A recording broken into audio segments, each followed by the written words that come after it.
Okay, here we are, Memorial Day in north central Idaho, and I want to introduce you to my 1960 Dodge Power Giant.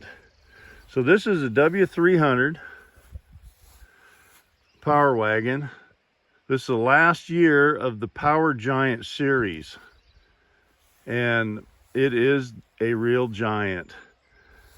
Factory installed Dana 70 front and rear axles with the Warren hubs.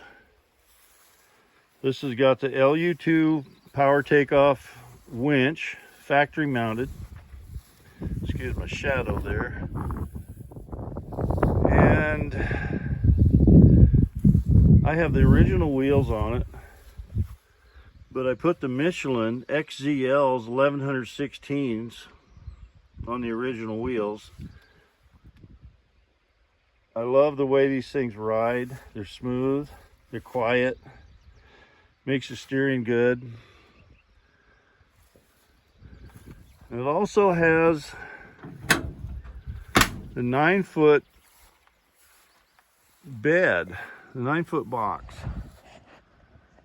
which is fairly rare. And Dodge, they used white oak boards, painted black in the bed. And I made the bumper because I was a little afraid that some roller skate had come underneath me and just destroy that bed. And then I'd be trying to find another one, and they just aren't out there. The saddle tank, that was a stock item.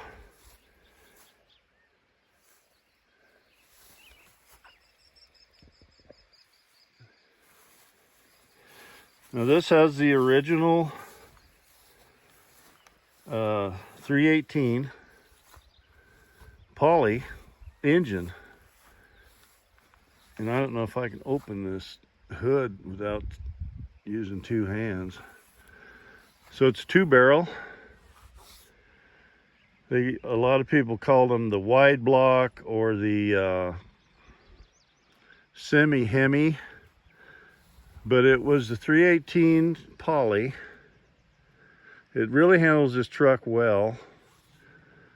And just to give you an idea of the difference, now the first series in the Power Giant series was the forward look 1957. Just give you an example. Compare my old, now this is a D100, and the D100 is a half-ton, and I love the looks of the 57. And this particular model is a push-button automatic, 3-speed automatic. They call it the cast iron automatic. Well, thanks for looking. I'll try to update some of this stuff, maybe edit it and make it a little easier to understand. But there you go, Memorial Day in Idaho. Thanks for looking.